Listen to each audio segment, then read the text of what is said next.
For the first time in over 50 years, the New York Knicks are NBA champions. After trailing 2-1 to the Atlanta Hawks in the first round, the Knicks reeled off 13 straight wins, including consecutive sweeps over the Philadelphia 76ers and the Cleveland Cavaliers before beating the San Antonio Spurs 4-1 in the 2026 NBA Finals. Over the last 4 seasons, we've seen the Knicks go from laughingstock to NBA champions. But how did a team who at one point became the NBA's most dysfunctional franchise suddenly win the NBA title? Before we discuss their recent success, we have to rewind back to the 1990s. The Knicks had gone to the finals a couple times, both when MJ was retired, but after making the conference finals in the year 2000, the Knicks became a laughingstock, with opposing players using Madison Square Garden as their own personal playground. Things changed in 2011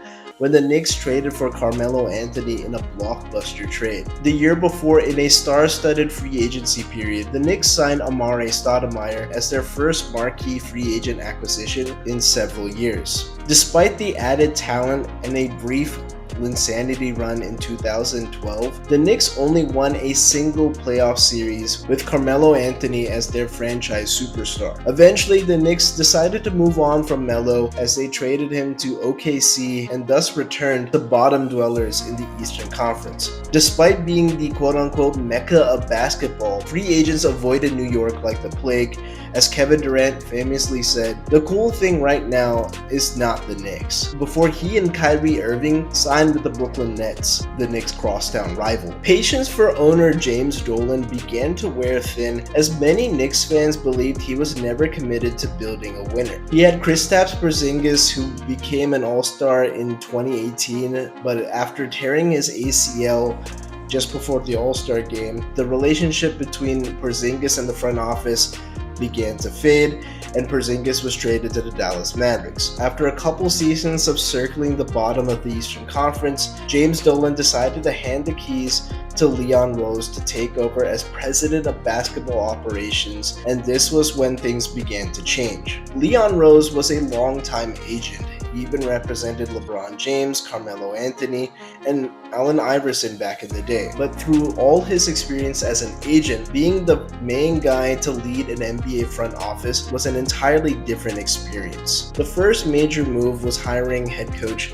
Tom Thibodeau, who's known for his old-school defensive-first tactics as well as being a culture setter. Under Thibs, the Knicks returned to the playoffs for the first time in 8 seasons, and although they lost in the first round to the Atlanta Hawks in 5 games, Knicks fans finally had something to cheer for, and also they had an all-star for the first time in many seasons. Julius Randle was signed in 2019 and finally blossomed in 2021, making his first ever All-Star game. Randle set career highs in almost every major statistical category, and the Knicks finally had a star and just needed to build a roster around Julius Randle. In 2022, the Knicks signed Jalen Brunson to a 4-year, $104 million deal. At the time, many thought that this was a huge overpay. Brunson was a second-round pick and was an undersized point guard out of Villanova, but did win 2 national championships in college. However, after entering the league, he slowly earned minutes in Dallas and eventually became the team's starting point guard alongside Luka Doncic as the Mavs went to the Western Conference Finals in 2022. Upon joining the Knicks, Jalen's dad, Rick Brunson, joined the Knicks coaching staff as well. Rick was a former pro himself and even was on the Knicks roster when they last made the NBA Finals in 1999. After retiring from the league, he took a step back and aided Jalen's development as he became a household name, becoming a notable contributor to Villanova's most recent 2 national championships and eventually an NBA superstar. New York returned to the playoffs after having a down season, and along the way traded for Brunson's college teammate Josh Hart at the trade deadline, and this helped the Knicks advance to the conference semifinals before losing to the eventual Eastern Conference champion Miami Heat. In the following season, they noticed that the younger players in Emmanuel Quickley and RJ Barrett weren't quite fitting into the game plan, so the front office contacted the Toronto Raptors to make the trade for OG Anunoby, spurring the Knicks to finish the 2024 season with a 20-3 record and their first 50-win season since 2013. OG has been the perfect wing, providing stout defense, and has been a consistent scorer behind Julius Randle and Jalen Brunson. Unfortunately, midway through the season, Julius Randle had to sit out due to a shoulder injury as the Knicks succumbed to the Indiana Pacers in a brutal 7-game series in the second round of the 2024 playoffs, also losing OG and Brunson along the way. After reaching the second round in back-to-back playoff campaigns, the Knicks front office realized they needed an extra boost in their roster in order to take the next step. In the 2024 offseason, they made two pivotal moves that would reshape the roster. They first made a trade with their crosstown rivals and traded for Mikal Bridges for a boatload of picks, which included 5 first-rounders. This brought together the Nova Knicks of Jalen Brunson, Josh Hart, Donte DiVincenzo, and now Mikal Bridges. Bridges provided extra perimeter defense and also was a knockdown shooter throughout his entire career. Additionally, Jalen Brunson took a massive pay cut when he signed his contract extension when he was eligible for the Supermax. This allowed the Knicks extra cap flexibility in order to pull off another major move. On the eve of training camp, the Knicks took the big swing, sending Julius Randle and Donte DiVincenzo to Minnesota in exchange for Karl-Anthony Towns. The Knicks won 51 games, good enough for the 3rd seed in the Eastern Conference. In the 2025 playoffs, New York advanced to the Eastern Conference Finals for the first time since the year 2000, beating the defending champion Boston Celtics along the way. However, once again, they lost to the Indiana Pacers, thanks to the historic run of Tyrese Halliburton, whose amazing play had the Pacers just one win away from their first ever championship. On the eve of the finals, the Knicks made the stunning decision to fire Tom Thibodeau. Despite taking the Knicks to their first conference finals in a quarter century, Tibbs ran his guys into the ground as he played his starters heavy minutes in the regular season, leaving them gassed for a long playoff run. Additionally, he was also pretty slow to make adjustments during playoff matchups, and this ended up proving costly against the Indiana Pacers. In came Mike Brown, a 2-time Coach of the Year, who also had stints in San Antonio and Golden State, learning from 2 of the best coaches in the game. The front office added depth, signing Jordan Clarkson and bringing back Landry Shamet for additional shooting, and just before the trade deadline, they made the brilliant move of acquiring Jose Alvarado as additional perimeter defense. Adding these guys to a bench that included Deuce McBride and Mitchell Robinson made New York deeper than ever. Mike Brown brought a calm, steady hand, turning the Knicks offense from an isocentric Brunson-led team to a fluid 5-out offensive attack while maintaining a strong defensive presence. In the regular season,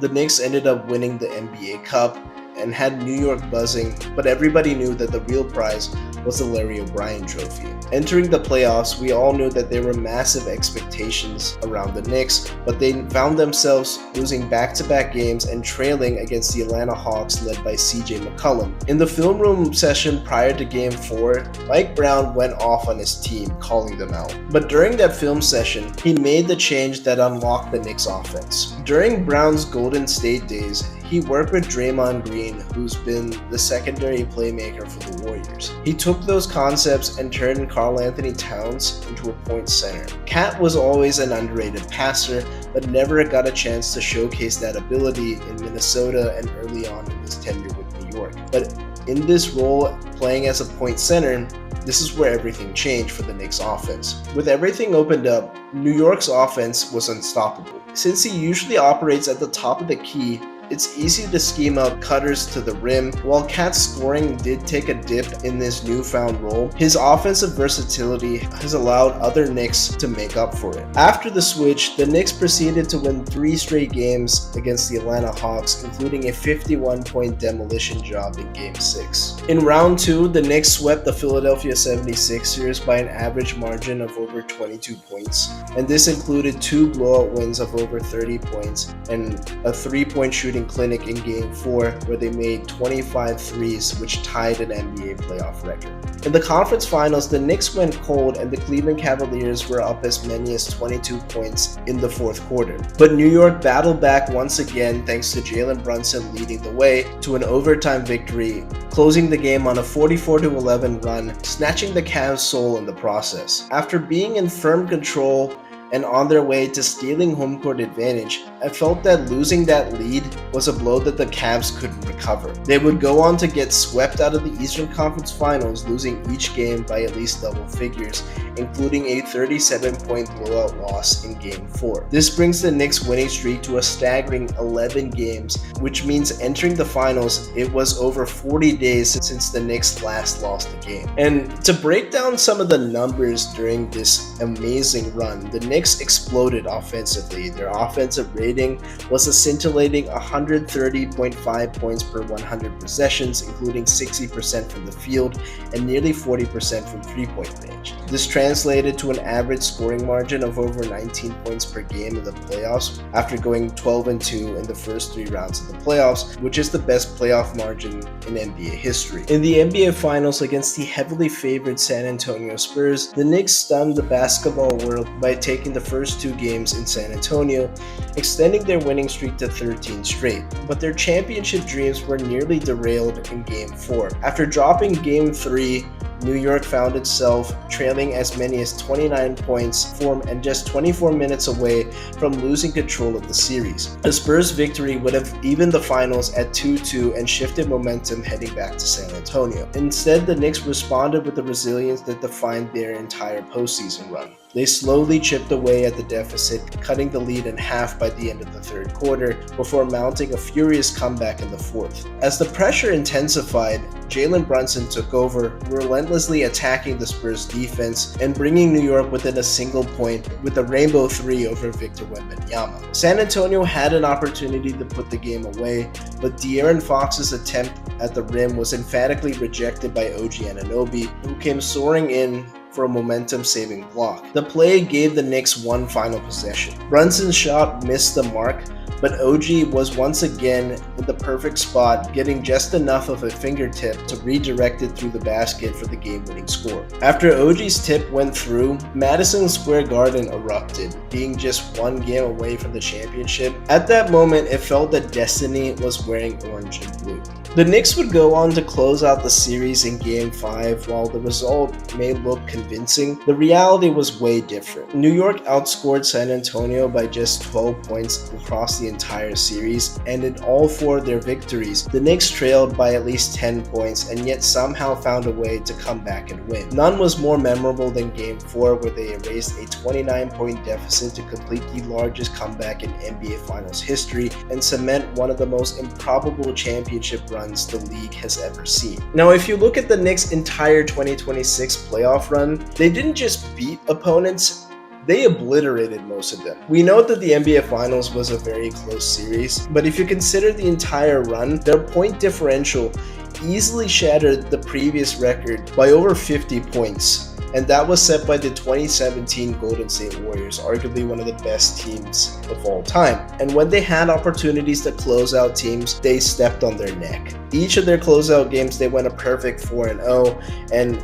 all of them they won on the road, and they outscored their opponents by 122 points across 4 contests. Again, Game 5 against the Spurs was very close. It was only a 4-point win, but if you think about the 51-point demolition job against the Atlanta Hawks, they beat the Philadelphia 76ers by 30 and tied an NBA record for playoff threes with 25 in Game 4. And then they beat the Cleveland Cavaliers by 37 points on their home floor. And again, they swept the Sixers and Cavs in back-to-back series, thus coming into the finals with a ton of rest against a Spurs team that just came out of a grueling 7-game series against the OKC Thunder. Jalen Brunson was a second-round pick, coming off of a storied college career, winning 2 national championships with Villanova. But his NBA career started off very deep on the Mavericks bench before eventually earning more and more playing time and becoming the starter in 2022. Brunson even held down the fort while Luka Doncic was recovering from an injury